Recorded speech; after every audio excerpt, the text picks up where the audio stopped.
in homeopathy, we look at our health a lot in terms of susceptibility. So we've started this conversation today about kind of that chronology of how health ailments are happen, and a lot of it is because we're kind of creating a susceptible environment for deeper pathology to happen, so long as we keep suppressing the symptom and not dealing with that root cause, as you were referring to. So in homeopathy, that is what we're trying to do. Not only help the system in that immediate term, whatever it is going on, but also in a general way, strengthen the defense mechanisms of the body so that it's less susceptible to getting sick in the future. So we can never guarantee, 100% child's not going to get sick again. We can never guarantee that, but they're going to be in a much, much better spot. Like, for example, kids that I work with, they have been in treatment for a while, and they're back in daycare. All the other kids are getting strep or hand, foot, and mouth diseases going around, and they're the ones that aren't getting it. They're the ones that maybe they exhibit a little bit of symptom, but maybe it's shorter-lived, a day or two, and then they're good to go.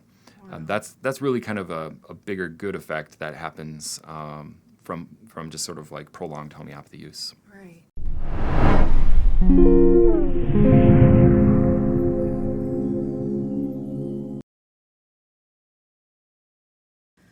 Hello and welcome to the Wellness Plus podcast. I'm your host, Karina Rachel, and my guest today is Noel Peterson from the Austin Clinic of Homeopathy. Thank you so much for being here. It's a pleasure. Thank you. So in a previous podcast, you had spoken about some of the common conditions that come in are things like kids' issues, chronic ear infections, eczema, digestive issues, and I thought that would be a great topic for this podcast. Especially because you had also talked a little bit about how for children that are kind of doing the, conventional treatments for those things, antibiotics, that sometimes that can end up with creating other issues in their health later on. Can you speak a little bit to that, and then we can get into examples of homeopathic remedies for kids? Absolutely. Sure. I think I'll just start with kind of like a common chronology of pathology in kids that I see. So very often, I usually see kids as they're deeper into this process, but they usually get their first earache or ear infection, 3 to 6 months old, somewhere in there, generally. And because most of us don't have all the tools that are available, usually an antibiotic is used. Takes care of the immediate symptoms, but it doesn't really regenerate or restore health. And again, that's really what we're focused on doing in homeopathy. Fast forward a few couple months, maybe there's several more recurring, ear infections that happen, and then you might start to have skin eruptions crop up, eczema, things like that now adds on. And if it's, again, not really properly worked with in understanding how the body is supposed to be healing itself, and again, that's what we're doing in homeopathy, and we're just kind of suppressing the symptoms, we're not really going to have a chance at getting well. All it's going to be is a matter of taking care of the immediate symptoms and hope it doesn't get worse, but it generally does. And then eventually the pathology itself is really just a sign that something's wrong in the internal energetic system. That's how at least we see things in homeopathy. And if it's not dealt with, it'll move from ear infections and skin eruptions to more deeper pathology, meaning maybe it starts to move now more towards the lungs with respiratory issues or an allergic constitution, and so there's allergies, chronic allergies, and breathing troubles, things like that. So it just kind of goes deeper in that regard, and then if time passes and we're just still using suppressive medications to deal with it, very often it goes even deeper to the mental and emotional realm. And so you might get behavior issues or neurological problems, tics, kids acting out, aggression even, depending on who it is. But that's kind of, if I could paint a very, very broad picture, that's a lot of what I see. And so homeopathy, or people come to homeopathy at some point on that continuum. And I just would always encourage folks, if you're listening to this or seeing this, the earlier the better. Get folks on, get your kids on homeopathy and prevent it from getting down that path. And, the whole reason that I wanted to, to devote an hour on this topic is because as you started talking about how the pathology progresses with things like allergies and asthma, it just, I immediately started going through the list of all the people I know with those conditions. And it's one of those things that we kind of take for granted as, oh, they're just really common conditions. Oh, it almost seems like everyone has allergies to an extent. Mm-hmm. But I thought it was really interesting that you basically explained that, what can kind of manifest in these other areas maybe started with that immune suppression from taking antibiotics a whole lot throughout their younger years. Mm-hmm. And that idea of, chronic ear infections that keep coming back, mm-hmm. we know that's really common too. Mm-hmm. So I wanted to give you a chance to kind of explain to parents why they might want to consider a more natural approach to helping those issues even really early on, and how you can maybe set your child up to have a much healthier immune system, and maybe even avoid some of those, asthmatic or allergy issues that are really, really common. Mm-hmm. Yeah, absolutely. Well, like all natural therapies, homeopathy it's safe and it's non-toxic, so you don't have to worry about side effects or things like that in homeopathy. So, we talked previously also about this, but a lot of what I do is education. So I'm working with parents on, your child may take a homeopathic remedy. Maybe they actually get a little bit of a fever after they take it. But and so it's a lot about don't worry about it. And I do set parameters around when it's okay and when it's not okay regarding that fever. But generally it's trying to help folks understand that you don't have to resort to, Tylenol, which again suppresses. And instead, let's work with the body's natural ability to heal. Mm-hmm. So I'm working a lot with parents on education and just trying to walk them back from the ledge a little bit when they get very anxious that their kid is sick, or exhibiting symptoms. And as we've already talked here today, the earlier the better, so that we don't get set up for deeper pathology down the road. Mm-hmm. And I do also work with some of those kids with a lot of behavioral issues. I know I've talked a lot about ear infections or strep throat, but especially with boys. Unfortunately, boys are more aggressive at an earlier age even because of a lot of this. And again, fortunately, we do have a lot of options in homeopathy to help them. But it is sort of a matter of we're walking it all through with the parent and making sure, don't be afraid if your child has some symptoms through this process, but we'll get them back to wellness. Right. And, just that one aspect of the fever, I mean, clearly it's alarming when your child starts exhibiting a fever. Mm-hmm. But you also kind of had mentioned that, well, the fever is is the expression of your immune system working. So there's a certain maybe like safety realm where that fever is there, but it doesn't, the fever itself is not causing harm to the child. Mm-hmm. It's just their immune system functioning. Can you maybe like elucidate that a little bit? Like, sure. What are the safe zones maybe? Yeah, fair enough. So a lot of times, if, parents will want to reflexively choose like a fever suppressor of some kind just because it's what they always did themselves growing up, or, mm-hmm. They just can't stand to see their child suffer. So I really understand the sentiment of wanting to choose that. But what I do encourage parents is to stay in contact with me. But in general, a child can get a fever into the 100s, 101, 102, 103 even. And so long as it's related to when they took a homeopathic remedy, I'll ask parents just to kind of wait this out, stay in contact with them, and but really it's probably going to pass. And sometimes I might offer a different homeopathic remedy just to help prevent it from even going higher if that's what we need to do. But in general, with a vital, healthy kid, 103, even 104 sometimes is okay. But I think sometimes parents sort of find their own limit. So if 101, 102 is too high for them, and I'm getting that feedback, right. I'm not going to tell them not to do whatever medication they feel like they need to do. That's just, I don't think, very sound bedside manner. Mm-hmm. So I'll work with parents with where they're at too. But in general, that's the approach I take in my own kids, and I don't do anything for parents that I don't do for my own kids, by the way. But they'll spike fevers 104, 105, and they're okay. And it's often a good sign of vitality that they have that strong of a vital reaction. Right. So I don't want to suppress that, and we'll let it go.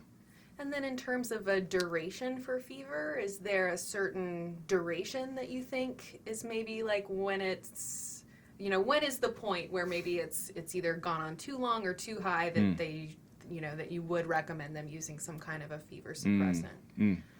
Yeah, I think that's really, it's kind of an individual-based approach, to be honest. Often, if a fever spikes like that to 103, 104, it's usually in and of itself not going to stay long at all. It's on its own. It's probably going to go down within probably 24 hours. That's what I have found. But again, every parent has their own soft limit on that. So, right. And I'm okay working with them in between and wherever they're at. So, probably not a hard and fast answer I can give to you. Each case is different. Right. But and I think maybe that opens it up to kind of give a little preface, so to speak, about homeopathic medicine and how your approach really is geared specifically to each patient. Absolutely. Yeah. We, there might be 10 kids that come into my office with the chief complaint of chronic ear infections. Just let's take that example again. But there might be 10 different homeopathic remedies for each person. Because we're not treating the condition. Instead, we're actually looking at the full expression of symptoms for each person, even mentally and emotionally. So in homeopathy, we'll take the ear infection example again. Is it left-sided? Is it right-sided? Is it did it start on the left and move to the right, for example, or vice versa? Mm-hmm. What is their disposition like with this? Is there a lot of malaise and fatigue, or are they really capricious and irritable? All of that will very much differentiate which homeopathic remedy is going to be best for them. Mm-hmm. Just because we do look at it in a holistic way, mentally, emotionally, and physically, no matter what's going on. Right. And then, to speak a little bit about the homeopathic remedies themselves, mm-hmm. and, what is... what can a parent expect, so to speak, when they come and they sit down with you for a session? Sure. Yeah, a lot of it starts with the chief complaint, whatever brings them into the office. We'll start there and just try to get as detailed as possible about what's going on. Location of the complaint, sensation of the complaint. If the child isn't too young, they might be able to explain that it's like a sharp pain versus like a dull, achy pain. Mm-hmm. But we will want to get to that level of detail. Does it come on with other symptoms? For example, did this come on with a cough? And then what is the nature of the cough? Is it a loose cough, dry cough? What time of the day is this worse? What time of the day does it seem better? Right. Does anything else make it better or worse? Hot, cold, or hot food or cold drinks, does that make it better? So again, we'll just get very, very detailed about all this. Mm-hmm. And I would say also in particular, the mental and emotional demeanor is very informative in homeopathy. It will oftentimes point straight to what remedy they need beyond any kind of physical ailment. Right. But that's my general approach with that situation. And also taking a look at the health history. So beyond just the immediate acute illness, let's say, there's probably something leading up to that point. So I'll also want to look at full health history, mm-hmm. Things like that too. Right. What are some other common conditions that I guess it's not so much the kids themselves that come in, that parents come in with ailments in their children that you've been able to successfully treat? Yeah, I know we've talked a lot about like ear infections, but strep throat is very common, just common colds, acute bronchitis, for example, coughs. The big thing that I haven't talked about yet is just any kind of gastrointestinal distress, chronic diarrhea or constipation. Kids can, exhibit those symptoms at a very early age. Right. And again, we'll just take a holistic look at everything going on and individualize the treatment for them. And I think just that one piece of individualizing the treatment is such a stark contrast from what we're used to, which is a quick appointment, a quick, turnover time, in terms of our time with the doctor. And then, in a lot of cases, it feels like, if this symptom, then this drug or whatever. But it sounds like, this simple philosophy that you want to gain a holistic view of what's going on in the patient's body and all of the different things that they might be, presenting or experiencing at that time, so that you can really get a more clear idea of how their system needs to be supported. Yeah. And then can you just speak a little bit about, how a homeopathic medicine works? Sure. Yeah. Well, it basically, the short answer is that homeopathy, or the remedy itself, it really acts as a stimulant to what we call the vital force. The vital force is that inanimate healing intelligence of the body. It's the same thing that if you cut your finger slightly, will heal itself. You don't have to do anything to it necessarily. Your body knows how to recover, knows how to restore. It wants to find wholeness once again. Mm-hmm. And so that innate healing intelligence, like we in homeopathy call the vital force. And so the remedy itself really is just a stimulant to just augment what the vital force wants to do anyway. It stimulates it to do it more efficiently. And as a result, very often people feel more energy. Their physiological systems operate more optimally. So in the case of ear infections or strep throat, we're not targeting exactly, to kill bacteria in homeopathy. We're not trying to do that. We're not trying to eliminate one symptom from a specific location of the body. What we're trying to do is stimulate the vital force so that it takes over and the body heals itself. Mm-hmm. So we use remedies made from anything in nature. Plants and simple minerals are mainly the things we use. Off camera, we were talking a lot about just the really interesting symbiotic nature of us in nature. Mm-hmm. For the longest time, that's all we ever really used was things in nature to help us heal. Right.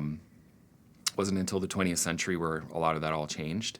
And to your point about the therapeutic relationship, nowadays you're lucky if you get 10 minutes with a busy doctor because they have so much going on, and it's mainly just about your symptom and this symptom and this symptom.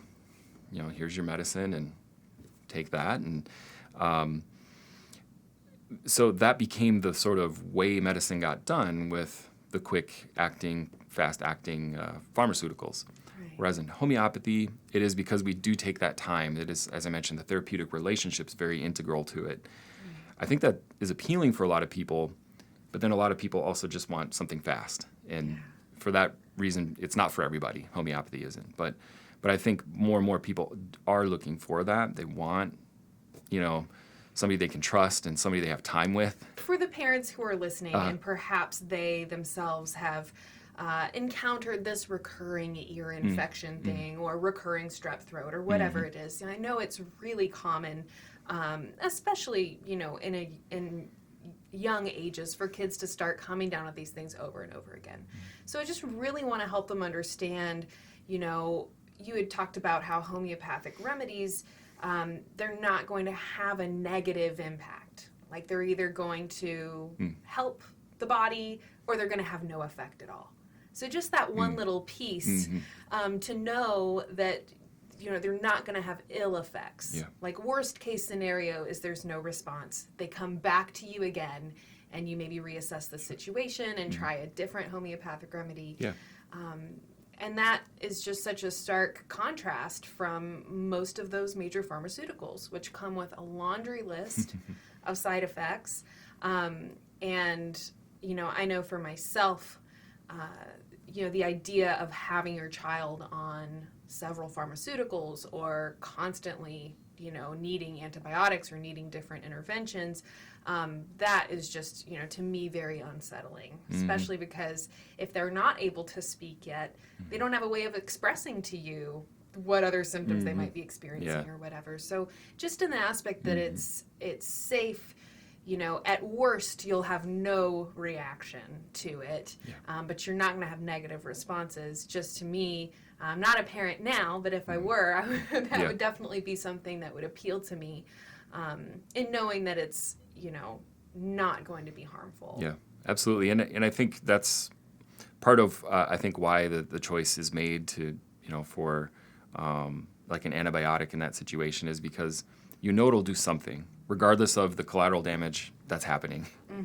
But without kind of a skilled approach in which, because it's individualized in homeopathy, maybe you do choose a remedy that doesn't work, but you need something fast acting because your child is screaming their head off and it's 3 a.m. So I get the sentiment of that, but I think the more that you do walk into this way of natural things that might help you, the more confidence you'll have built in your choices and how you're doing it, and that your child will get through it. They will. And so back to what I was saying, the therapeutic relationship, working with parents on that, just kind of educating them. And often I do kind of arm parents with, so you're leaving the office, but have this remedy and this remedy and this remedy on hand just in case as backups, so that they feel a little bit more at ease and confident that, like, okay, so if this first one doesn't work, I know I can move on to that next one. Yeah. And, we definitely live in the kind of instant gratification culture, where people are used to, I want something that's going to immediately resolve this problem or whatever. But I also think that, for parents with kids who are getting sick frequently, and maybe it seems like this same problem keeps recurring, clearly there's going to at least be more openness to, taking another approach, taking a look at something that can maybe actually resolve the underlying issue, so that we're not just getting rid of this ear infection really quickly, only to have it come back months later. Maybe we do something that doesn't work quite as fast, so to speak, as fast as we're used to, but we're going to have lasting effects. That's exactly right. And a healthier child. Yeah, actually, in homeopathy, we look at our health a lot in terms of susceptibility. So we've started this conversation today about kind of that chronology of how health ailments are happen, and a lot of it is because we're kind of creating a susceptible environment for deeper pathology to happen, so long as we keep suppressing the symptom and not dealing with that root cause, as you were referring to. So in homeopathy, that is what we're trying to do, not only help the system in that immediate term, whatever it is going on, but also in a general way strengthen the defense mechanisms of the body so that it's less susceptible to getting sick in the future. So we can never guarantee, 100% child's not going to get sick again. We can never guarantee that, but they're going to be in a much, much better spot. Like, for example, kids that I work with, they have been in treatment for a while, and they're back in daycare. All the other kids are getting strep or hand, foot, and mouth diseases going around, and they're the ones that aren't getting it. They're the ones that maybe they exhibit a little bit of symptom, but maybe it's shorter lived, a day or two, and then they're good to go. Wow. That's really kind of a bigger good effect that happens from just sort of like prolonged homeopathy use. Right. And so you mentioned, that with your own kids that you're using homeopathic remedies. Can you maybe just speak to that a little bit? Sure. And maybe how you've noticed their own tendencies towards illness compared with others? Yeah, be happy to. So one great example, so I have 3 boys, and my second born, he developed terrible croup. Croup can come on from anything, from bacteria, virus, or allergies even, but the croup itself is just the form of the cough, and it's sort of that barky, kind of horrible sounding cough. And he would have recurring croup. And based on his symptoms, there was a ton of throat irritation. He would exhibit gobs and gobs and gobs of thick mucus. Not every croup has that, but in his situation it did. And worse from cold or cold things. The illness would come on with cold, like a cold front moving in. So we look at all these individual things, and he needed a remedy called RHSom. It's made from a chemical compound. But immediately immediately showed benefits within minutes. And within about 12 to 24 hours, the croup was fully gone. So Wow. that's how, so if you have a good remedy, it can work amazingly fast. So it's not, despite anything I've said today, despite what I've said, it's not that homeopathy works slow. It's just that it does take, skill in finding a good remedy. So that's the harder part. But so that is one example. And what I also noticed, and this is just an interesting discovery about my second-born, is my firstborn son sort of demanded attention more, I guess. And so our second-born would often feel left out.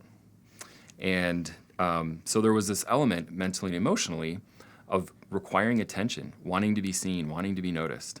Right. And he would get symptoms when that would happen. So, or our eldest son would get more attention. So this is, again, just to illustrate that, our mental and emotional sphere can create physical symptoms. We're whole beings, we're not just a sum of parts. At least that's how we see things in homeopathy. And so sometimes, too, my son would get kind of croup or bad cold or cough because of that relationship dynamic he had with his brother. So, that was probably the biggest stark example of his health. Yeah.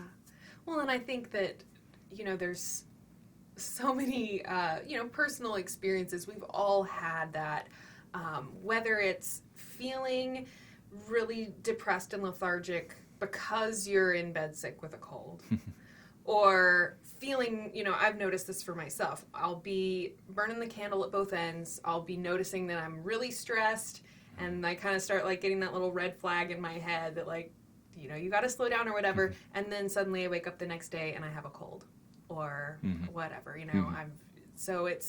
I've definitely been able to observe for myself that when I'm physically sick, my emotions go down with it. And when I'm starting to get emotionally spreading myself too thin, that oftentimes I will, get sick shortly thereafter or whatever. Yeah. So that physical emotional connection or whatever, I think, for whatever it's worth, it's something that I think most of us can observe for ourselves. And that's definitely interesting that the emotional aspects could even bring on the symptoms of that physical. Yeah, quite intensely condition. sometimes. But the fact that, he had, had such significant recovery in just 12 to 24 hours after starting. It was over fast, yeah. So it is fast acting once you have the right remedy. Yeah. But in terms of getting to know the whole health of the child or the patient and really being able to know exactly what they need, that's the piece that can maybe take a little bit more time. Yeah. Great point. So when folks enter into my practice, there is that kind of getting to know you phase. That's what the initial visit is. Of course, there's something more immediate that the person is in the room. There's a chief complaint or there's the health condition. But as that relationship is established and, we get to know each other, have a couple appointments together, I can be pretty certain and confident and help parents know, make sure you have this remedy, this homeopathic remedy, and this homeopathic remedy in case this happens for your child. So that's kind of how I will work with families on that, so that they don't have to be so in the dark on their own about it. It's challenging because a lot of times you're not sure about this homeopathy stuff, or you don't know the practitioner, but that's part of what I'm doing today is to help alleviate anxiety about homeopathy or working with a homeopath, because we can really get kids through a lot of pretty bad ailments without fairly fast without any like we said earlier, side effects or toxins and things like that. And I think, maybe it's worth mentioning that, a little bit about the negative effects of taking antibiotics on a really frequent basis. We have talked on this podcast before about how, there's all this beneficial bacteria throughout the body that is really essential for your immune system function, just to talk about one system, but all of the different organ systems of the body kind of rely on this beneficial bacteria So if parents are constantly administering antibiotics a couple times a year, or I mean, I've known kids that were on them like a few times a month even, you know, that you're actually kind of destroying the immune system, so to speak. Yeah, it kind of acts like napalm in the gut, unfortunately. And but again, if that's kind of what you grew up on or kind of what you're used to, you know, so I don't have any judgments one way or the next on it. But yeah, it's good to kind of get that information out that maybe there's an immediate clearing up of that ear infection or that strep throat because of the antibiotic. But you know, chances are it'll recur or come back, or something worse will happen. Right. So yeah, absolutely, we're big on doing what we can to help parents know that there are other options. And again, once you have some good remedies on it, you know, in your pocket and you know what to do with them, you can rest assured you'll get some results fast. Right. And then, you know, like I've heard the recommendation to take probiotics after taking antibiotics. Is that something that you can speak to at all, or? Honestly, it's not a ton within the scope of homeopathy. I don't work, or I don't have a specific recommendation to have this probiotic or this probiotic. I just really, I do recommend as much as possible clean up the diet, no matter what. It's just, you know, I don't give specific diet plans, but generally speaking, with anybody, the more fruits and vegetables that you have, the better. And anything that doesn't inflame the gut. But post antibiotics, I've heard the same thing, but to be honest, I can't speak directly to that. No, it's okay. So that kind of brings us into digestive issues, though. You want to speak a little bit about that? Absolutely, yeah. Too common, unfortunately, is our young people or teenagers even with chronic constipation or diarrhea issues. I'm even seeing a lot of ulcerative colitis at a younger and younger age. So. But once again, there's hope in homeopathy for this. Thinking of a recent example of somebody I worked with. This particular girl is 12 years old. Wasn't always this way, but she presented very timid and shy and really low confidence because she was a very bright, energetic, vibrant young child, and then through a series of events had some mercury poisoning, in fact. And just it's almost like her personality changed. Her mother even reported feeling like she lost her child. And chronic constipation was also there. And not every mercury poisoning case needs the homeopathic remedy mercury, but that's actually what I did give in this instance because it fit a whole lot else of her case. But immediate results. This child almost turned over within about a month. It was almost like, you know, her mom actually is quoted as saying, you know, I feel like I have my child back. Wow. Personality resumed. She was happy. Digestive system is regulated again. Confidence is back. Vitality is back. And this is somebody who I saw 4 months ago from this podcast date. And that one dose of that homeopathic remedy is all she has needed. So it's the turnaround can be really dramatic with the right remedy and lasting too. And because of that positive change in her life, she's now less susceptible to getting sick from other things. And that's what I was referring to before, where, you know, specifically we helped her with those things, but in a more general way, she's now better set up to live a happier life and to stay that way. And I think that's one of the crowning jewels of homeopathy is being able to just withstand, or having that healthy system can help you withstand other stuff that may come. Right. So you're not only better, so to speak, or without the symptom that you came in with, but now you're actually leaving with a stronger system, stronger defenses or immune system. And absolutely. Everything. Yeah. That is so interesting. So is just a highly diluted, you know, so the homeopathic remedy is like a highly diluted mercury. Can you just speak a little bit to, you know, so how did that come in and actually help her system function better. Yeah, I better explain how homeopathic remedies are made. But we, as I mentioned earlier, we use anything in nature, sometimes even toxic substances. And I do talk with parents about this, but let's just take this horrible thing called mercury. We know it's toxic. It's a neurotoxin. It's very, very bad in its crude form. We take a little bit of that and we dilute it in water with a little bit of alcohol as a preservative. And then we take 1 drop of that, add it to about 99 drops of another water alcohol solution, shake that up a whole bunch, add 1 drop of that to another container of 99 drops of water and a little bit of alcohol. And we do that successively many times. After about 12 times, we have fully diluted out any physical molecule of the original substance. But that's how homeopathic remedies are made. We hyperdilute it. We dilute out any toxicity, and what's left is the energetic imprint of that original substance. And even though that's hard to believe or understand, that is how it works. And modern science is now telling us that it works on a nanoparticle level, that there still is, some folks would call it water memory, but basically homeopathy's nanomedicine, ultimately. So even though it started from mercury, very toxic, horrible substance, we diluted it many times so that there's nothing horrible left in it. It's effectively water with mercury imprint, energetic imprint. That's then transferred to these little sugar pellets. So they taste sweet. Kids like them.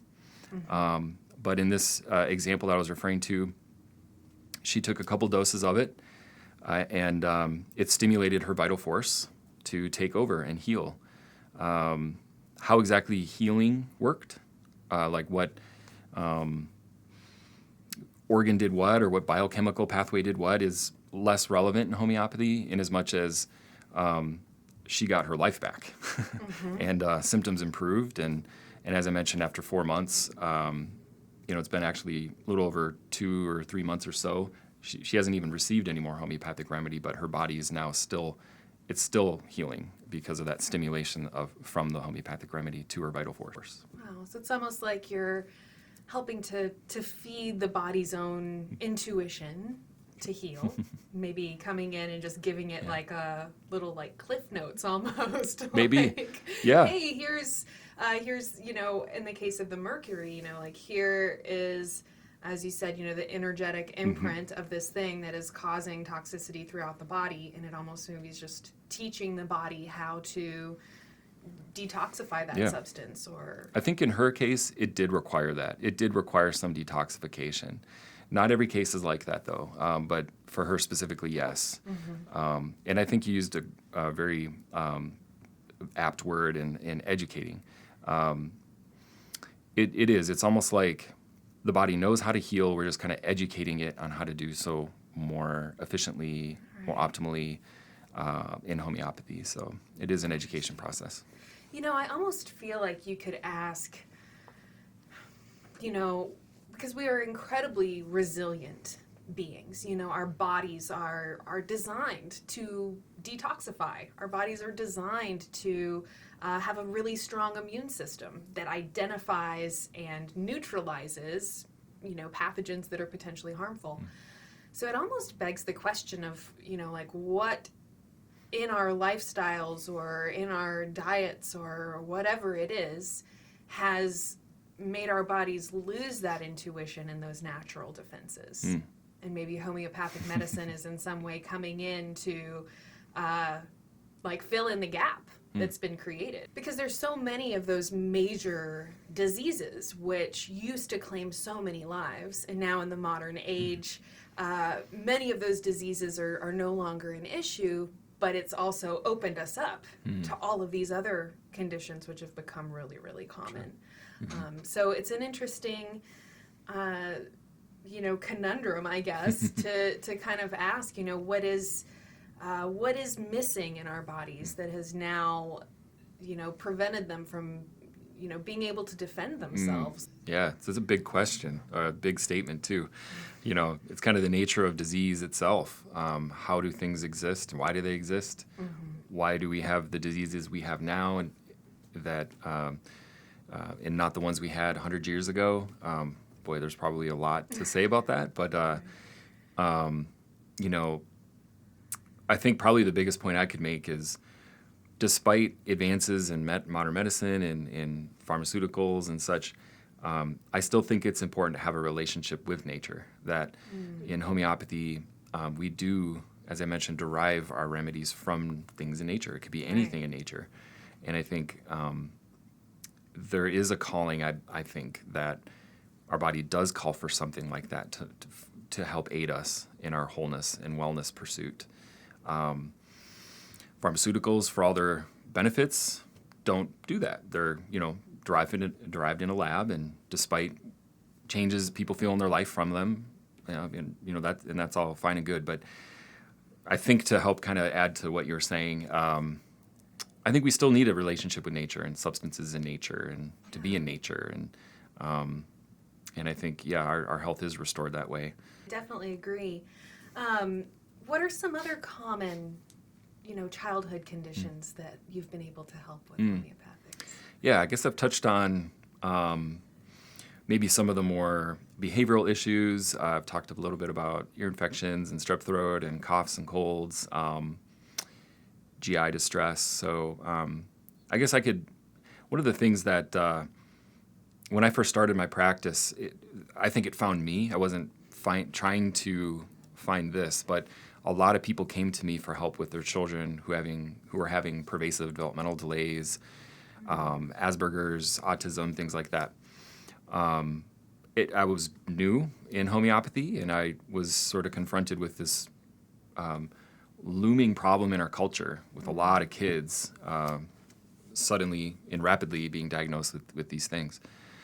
So I took on the challenge and did my work, and fortunately, found some really great success with it. So, but I think that's unfortunately too common, are those kinds of things that people come to homeopathy with. But I do find that we were talking about that continuum of pathology, at the very start of this podcast. And I do find that to be the case a lot in the child's health history, as there's been a lot of suppression, a lot of ear infections started at 3 to 6 months. We, didn't know what to do, so we just did antibiotics, and then we treated the fever with Tylenol, and on it goes until the 2-year checkup, where the child still is not talking and, just having meltdowns all the time. So that's a much more intense and basically severe situation that I see, but it is one thing that, fortunately, we can do a lot in homeopathy for that. And I've seen some really dramatic things change in kids' lives, where after their first homeopathic remedy dose, they're saying their first words. Wow. And the parents are weeping, and it's transformative. And I know just personally several people with children who they're still not speaking, even into ages 2 through 4. So that's, I think, is increasingly common. Yeah. But for there to be hope for that, I think is incredible. Yeah, absolutely. So, and that kind of goes along with that point I was making earlier, get kids into homeopathy as early as possible. So, we can't prevent everything, but, I think your kids stand a much greater chance if the earlier they're taking remedies than not. Right. So can you talk a little bit about, the homeopathic remedies you've used that have helped with, autism and some of those developmental disorders? Sure. Some of it is, like I mentioned, we use anything in nature to use homeopathic remedies or make remedies. So off the top of my head here thinking, I can think of one case where the remedy that helped in this case was, it's called Burita carbonicum, and it's just basically barium carbonate. It's made from that chemical compound. We use Latin names in homeopathy. We like to be fancy like that. So, but it was essentially made from that element or that compound. And this particular child came to my office, and it's so much of being a homeopath is observation.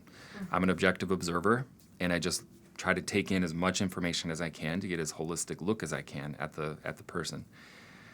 I noticed immediately, even when I invited the mother and the child into the waiting room, that he almost didn't know how to walk. Not that he wasn't physically capable of walking, it's just that he was just so dependent on his mother, like very, very dependent. Couldn't walk unless his mom was like holding his hand and walking, coming back. And I believe he was about 2 years old, this child. So in the consulting room, like many of these cases, the child just appeared to be very into their own world, hardly any interaction with me or anything. Wasn't talking at all. Was just kind of staring at himself in the mirror. He could hear just fine, but there was just no interaction with the outside world. Totally enclosed within himself. So. For lots of reasons, I went with Burrita carbonicum, but that really stood out, was that utter dependency on the mom, and that he didn't have any ability to do anything on his own. Mm-hmm. So not every case is like that, but in this case it was. And so that's the remedy I chose. And about 6 weeks later, he came back for a follow-up, and eye contact was 10 times better.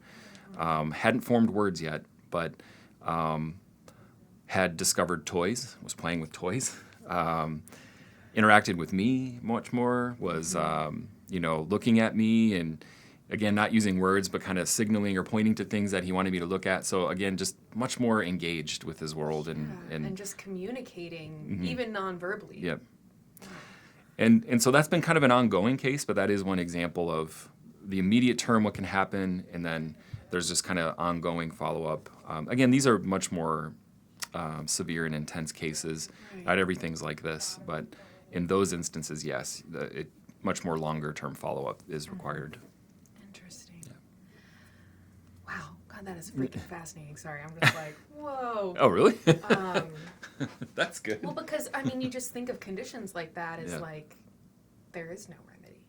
Yeah, so autism's much, as I mentioned, severe, intense, much more complex case, longer term, like that. So much more commonly, just getting kids well from common colds, coughs, complicated coughs as well, recurring coughs, ear infections, strep throat, digestive distress. Yeah, Which those are the big things. In and of themselves have all of those, terrible symptoms, and of course they're terrible for the child.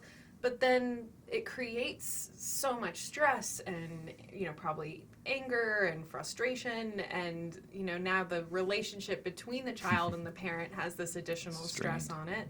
So I think it's just, always important to kind of understand that, like, there's the problem itself and the symptom itself, but then there's, like, all of this other stuff that kind of outflows from that. Yeah, sure.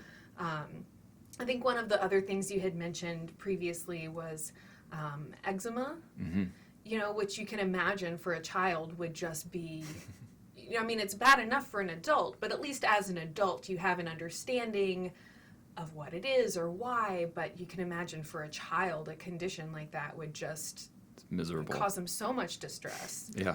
I've had children come into my office completely wrapped up with even like saran wrap because they're itching so much and the parents don't want them to do that, and so it can be a really, really, really miserable experience for everybody. And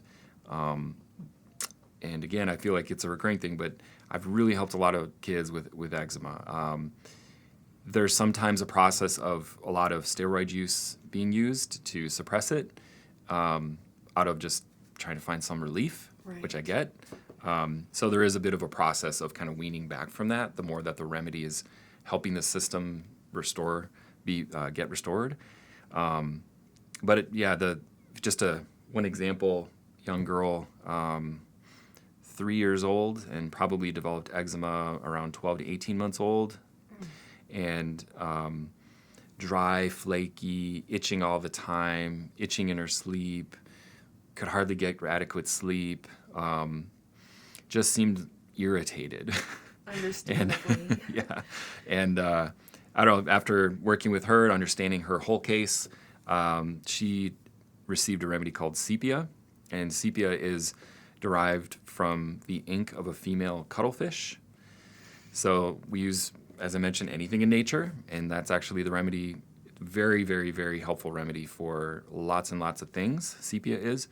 You might know of very helpful for women experiencing menstrual irregularities, exhaustion from like even being pregnant and just kind of being exhausted, sepia will be very, very helpful for her energy. But in this case, for a 3-year-old with eczema, that's what she needed, and immediate results. There was, because homeopathy can sometimes, or what it does is stimulate the vital force, there can sometimes be a little bit of an aggravation of symptoms, maybe for a day or two before it actually gets better. And that's what happened in this case. Parents contacted me, were concerned, things seem like they're getting worse. I talked about what was going on, gave them a little bit of instructions about what to do, and then, but sure enough, 4 to 6 weeks later, the child's skin was about 50% improved. Wow. No longer wrapped up in saran wrap, and just kind of from there, it's been a few more appointments to fully get her really totally clear. But at this point, took a few months, but she's totally clear and doesn't have any other issues at this time. So, Wow. yeah, pretty amazing That's just stuff. fascinating. And a cuttlefish. Can you speak a little bit more about, I know in the previous podcast you talked a little bit about how the homeopathic remedies were originally discovered, but can you maybe just speak a little bit to that now? Yeah. So homeopathy was derived sort of accidentally by a German physician in the late 1700s. His name was Samuel Hahnemann. So Dr. Hahnemann was very disgruntled with how the medical practices of his time. And I think a lot of people probably listening or watching this feel similar. Back then, there was a lot of the use of mercury in its crude form as medicine, bloodletting, purgatives, things like that.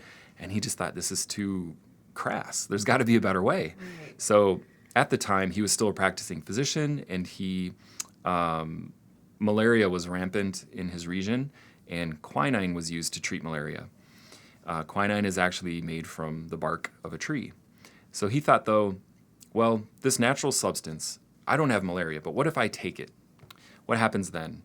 And he actually started to exhibit symptoms of malaria. From taking the thing that was used as the treatment. That's right. Okay. So it was because quinine was successful in treating malaria. So he thought, well, what happens if I take it? And he then got symptoms of malaria. So what he discovered was the law of similars, which is very complicated to understand, and you don't have to understand it to know that homeopathy works.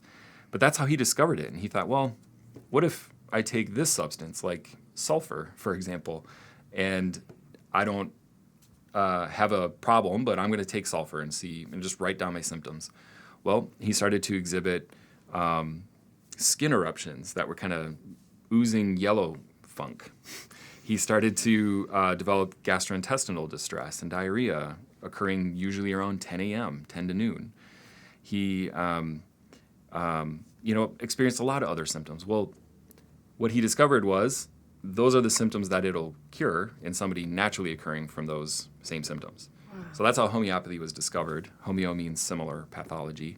It's the law of similars. And so, we'll use anything in nature. We'll hyperdilute it. We'll test it by healthy people taking it. They'll write down their symptoms a lot over a long period of time, and that's what we know that remedy cures then. Wow. So that's how we call those provings, and that's how our scientific research is done on provings. Interesting. Yeah. And I think it seems very counterintuitive, but at the same time, there's it kind of like harkens back to what you were saying about, the body needing nature, and there may be, we can talk about all of these different quotes throughout history where, they recognized, let food be thy medicine. I mean, there's so many different instances where, people were noticing that there's a great deal of, healing benefit that can be imparted through these natural compounds, and of course, just eating a healthy diet and all of these pieces as well. And I think we talked a little bit about how maybe it's helping to fuel the body's own intuition towards healing, or teaching the body how to heal, or something like that. Absolutely. Yeah, so it is kind of odd sometimes to think about, the law of similars and how it works. And again, that's okay. You don't have to understand it. But that is how things work. And we have discovered thousands and thousands of different homeopathic remedies through that proving process that I was explaining. And that becomes now basically our encyclopedia of homeopathic remedies that'll help. And we just need to sit down with somebody, in that case with that young girl, learn about all of her symptoms, and sepia was the remedy that covered all of her symptoms the best. So she got sepia, and she was all the better for it. Wow. Yeah.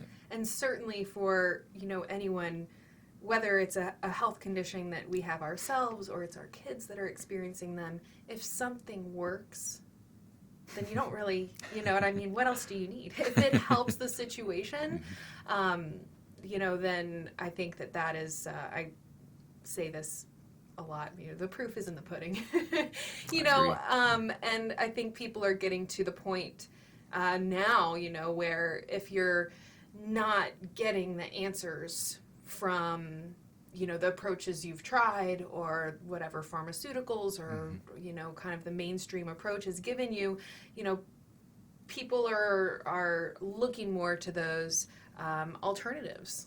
Sometimes it's a natural remedy or herbs or, there's all of these different kind of pieces, so to speak, that we look at as holistic, practitioners.